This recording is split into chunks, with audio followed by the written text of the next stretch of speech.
Hey, what's going on, everybody? Welcome to Aged Out Reacts with the two hosts of the Aged Out podcast, Mike Fantini and Evan Worrell. And we're joined once again today by a good friend of the podcast and show, TJ Choquette. Just did the BD video with us. Now we're doing Bluecoats, and I think we're going to record Cadets immediately after this. So look for those videos throughout this next week of July, like 8th, 9th. If you're watching this months later, just go find them anyway. Whatever.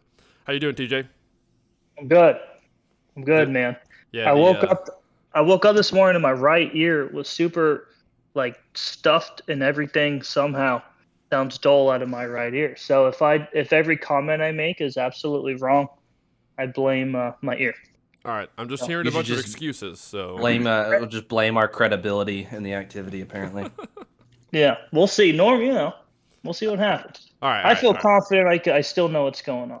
Yeah. But I think we'll make it through this. At least there's three of us here, so if one out of the three of us hears something weird, we can have some accountability. My dog joined me today. It's the number one dog. Number one dog. That's right. All right. My girl. Before we get into some Bluecoats action, video provided by Drumline AV. Always love when that channel provides great content and allows us to react to it. It's a good time. Go check the channel out if you haven't before. Check out the podcast on all podcast services. You know the drill: Google Podcast, Spotify, Apple. Subscribe. Lone Star, baby. Lone Star. Jesus. I told you I was out of it right now before we started this. LoneStarPercussion.com. Use the discount code AGEDOUT. Save yourself $10 on any order of $50 or more. No one's perfect. I actually just used it the other day. Really? What'd you buy? I got 2 pairs of these the Mac sticks and 2 pairs of drum set sticks. So nice. Both pairs of the Macs feel very good, actually. I was very happily surprised. Cool. You buy sticks online, sometimes you never know. Yeah, it's always a crapshoot. I always try to avoid it if I can. But they feel great, so yeah. Shout out to Mac, Mike McIntosh. Mackerel. Yeah, the mackerel. Mackerel. Yeah, somebody commented like, "What's a mackerel?" I had a few people. I explained to somebody what that was in a message. All right, let's get into this. We're getting distracted. Let's knock this out. These guys are playing really well this year, from what I've seen. And girls.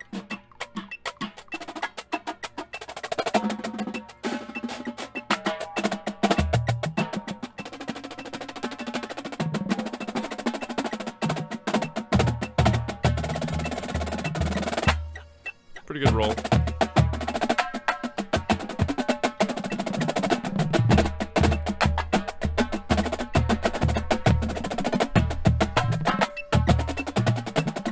You guys ever seen them use the white top head before? I was going to point that out. I have not in recent memory. Yeah, I've always just seen the gray hybrid. I do feel like the white is an appropriate color for the traditional wood-colored drums, though. It does look great. The black, the gray, the black would look kind of weird. It's interesting to hear their snare tuning versus Blue Devils, right? It's a lot more. It's a little warmer. It's a little more forgiving. Yep. They're not quite exposing themselves as much as Blue Devils are, and yeah, pretty good thus far. A little hair on that one triplet that roll, one roll. or whatever it was. Yeah, the low end balance. Yeah. Yeah, but pretty good.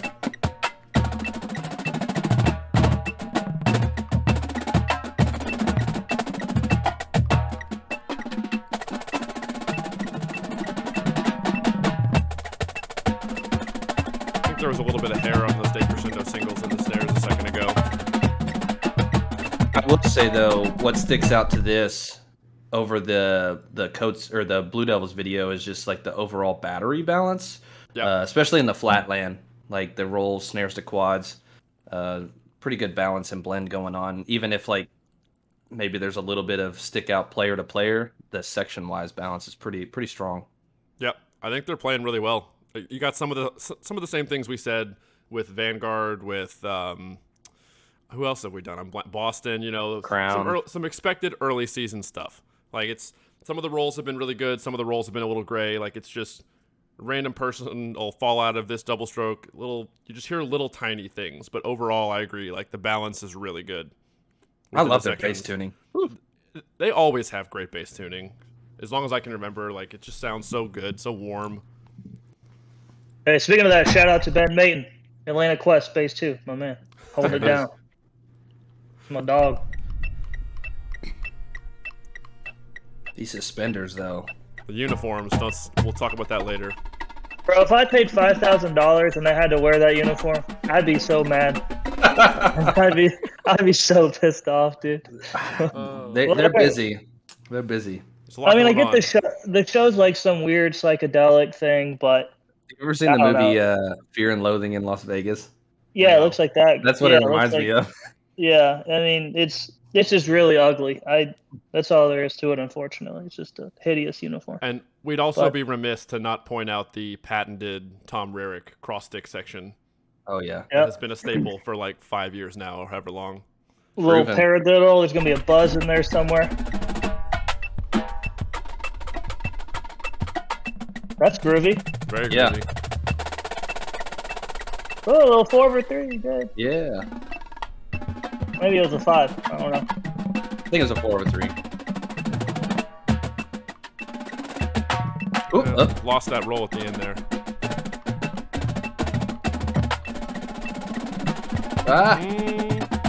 Just not agreeing on the tempo there. Yeah. Oh. I think that was I want to rewind a little bit because I think that roll changed speed in the middle of it, and I think not everybody was ready to go. They didn't all commit. Yeah, I think it's sped up and less people in the dust.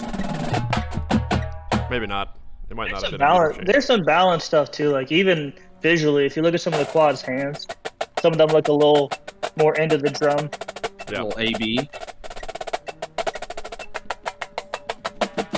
Oh, sweet! That was really cool.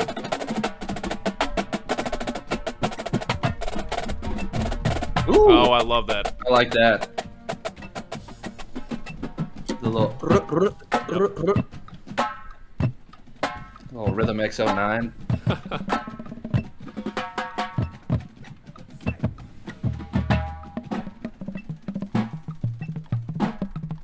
Those basses are tuned quite nicely. Oh yeah. Very attractive. That was a very tasty bass line. Let's pause it. Let's go back. Yeah. So obviously the basses are the only section playing, and there's an easy opportunity to just like write a bunch of really dense stuff to be like, oh wow, but it's very I would assume probably melodic with what the brass is doing there, and just very open and easy to read. I was gonna say the same thing. It's not overdone. It probably serves its purpose. Yeah, I mean, I'm not a bass drummer, right? But as someone who consumes a lot of this activity, I think bass lines are so good and can split everything fast as shit these days that like the bass lines to me that impress me the most are well balanced, and they're not just like the Blue Devils thing we watched yesterday. They were ripping lasers that were pretty decent, sometimes tight, but it's all one height. It was all the same velocity and approach, and like bass lines that can, for me, change rhythm, change speed, have open singles, and then ran some goblins and then fast lasers and kind of have some ups and some downs and texture. Like that's what gets me excited about bass drums these days. Not just everyone can play fucking hand to hand. So like, what else can you do? Ever since 2013, everybody's playing hand to hands. Yeah, like they get a pair of bass mallets when they're in like 10th grade. They play out on a hand. They play some upbeats, and then they just fucking play hand to hand. Like that's what happens these days. So respect, good tone, good balance, nuance, good job. All right. I agree. Let's listen to it again.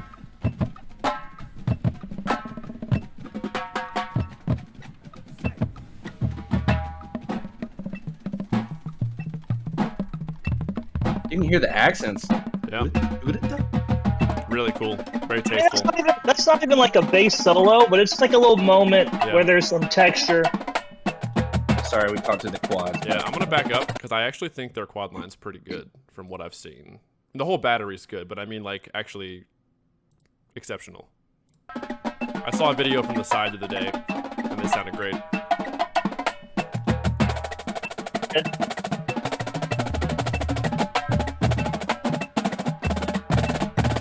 Oh, nice. Yeah, I like that a lot.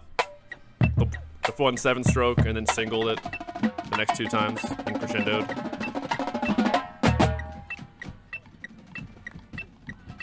My man's rock. He was ahead of the curve. He's got the Top Gun mustache. Like,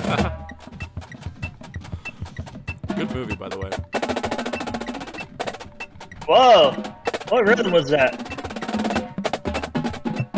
Oh wow, that's cool and tough. Little right hand edge, left hand center. Okay. they nailed that space of the isolated notes, and then didn't nail the phrase, the continuous phrase after. That just seems Didn't quite backwards. finish all the way down to the bottom end of that diminuendo. Seems backwards. Here, I'll start that over a little bit here, and then we'll. That was a very crowny moment, like that little thing. A little bit, yeah. In terms of all the meters, rolls, edge.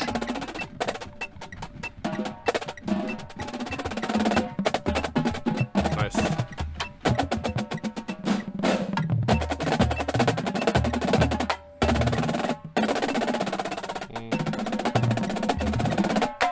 There we go.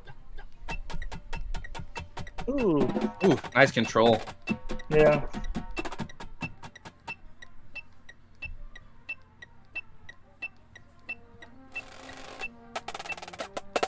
Damn. Nice attack. Wow. Full.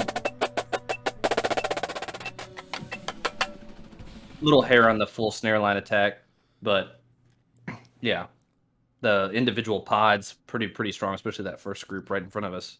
Yep. They're a little hit and miss. It seemed through that video, it's one sampling, but it's a little hit and miss.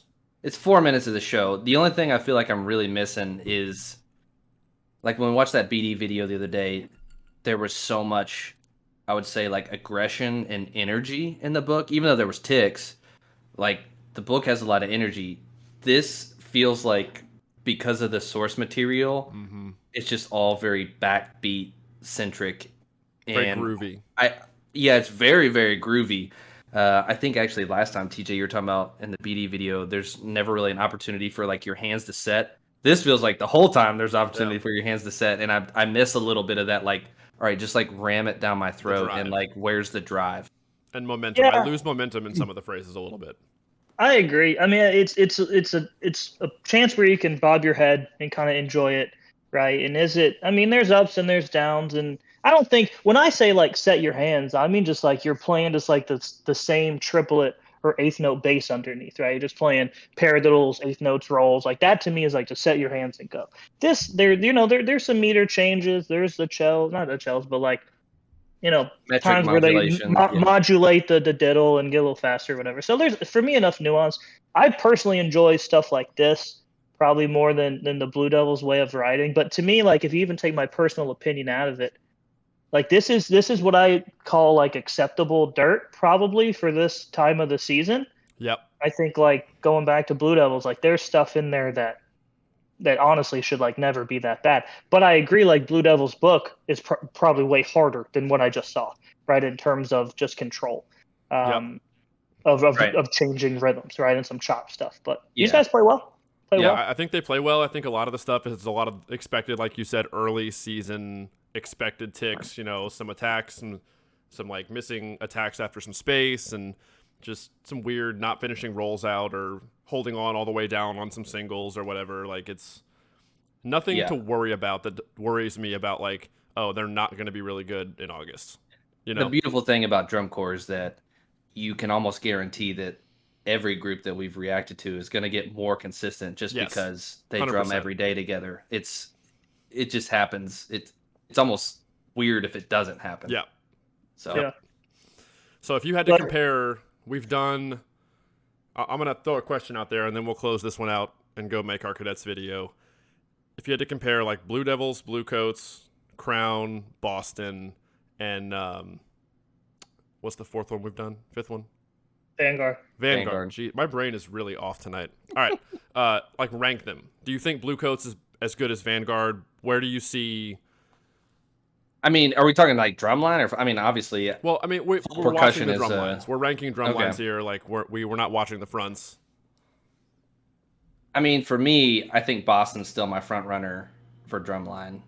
Just what they're doing from a difficulty standpoint, as well as how they're achieving it this early, is pretty remarkable. And then I would put it like Crown, Bluecoats in the next tier 2-3, and then like Vanguard, BD, and like a 4-5 for me personally. I agree with 1 and 2 with Boston followed by Crown. I'd probably flop Vanguard over Bluecoats right now because I think Vanguard's battery is cleaner from the samplings I've had so far. And then I would probably put BD from a clarity Difficulty-wise, I'd put BD higher in terms of what they're playing, but I think from a clarity, I think BD's the number 5 right now at this point in the season from what we've watched. Yeah, I would say Boston, and then a pretty decent gap for me until the next group. And I don't know. I mean, there's pros and cons when I look at Crown and Coates and SCV in terms of kind of the challenge of their book, the clarity. I'd put them all kind of Variety. in. I'd put them all kind of in the same. Yeah. You know, maybe Crown's book of the 3 is probably a little harder than the other 2. I And say, then a decent gap, and then probably Blue Devils below I- that tier of 3. I certainly don't envy the adjudicator's job, Not this especially season. when it comes to like critique, and you're like, well, I mean, like I was out there judging the groups, so this is what it was. Yep. I was Hey, actually, go ahead. No, sorry, go ahead. I'll give my I point of view. mean, we have a luxury of texting a handful of people that either teach or design or judge or this or that, and somebody brought up a good point, and I don't remember which person it was like, just imagine like you have to go in, you put everybody who writes and arranges for DCI in a circle, and you ask them like, all right, who thinks they're doing more than everybody else? Like every single person raises their hand. So it's just like, that's a tough gig. It's going to be tough Yeah. this year. All right. Yeah, but I mean, I think it's tough for us to say exactly who's better because we're just watching 4 Exactly. 12-minute videos. Like when I watch In the WGI, field. yeah, when I watch Anybody can WGI have in a the bad lot. yeah, I watch a lot and then I go inside and my opinions flip flop like Yep. immediately, right? So Yep. Yeah. this matters like very little. Yeah. Yeah, But I mean, it's still cool to talk about. It's fun to talk about for It's sure. good to speculate. It's good to predict. It's good to compare and just give opinions and stuff. But yeah, I totally mean- agree. You have to, obviously, you're judged on what you do on the field moving around, which is The very lot has different. kind of become its own thing and separate sect of the activity. I mean, there's Lot Riot, there's brands about it. Yeah. So I mean, but what we're watching is obviously not what the judges are consuming. So It's a small snapshot, and so yeah, take a little bit of it with a grain of salt. But all right, let's close this out. Then we'll do cadets and call it a day. So thanks for hanging out, everybody. LoneStarPercussion.com. Use the discount code Aged Out. Save yourself some money. Link in the description. Thanks Drumline AV again for the video. Check out the podcast, and we will see everybody in the next one. peace.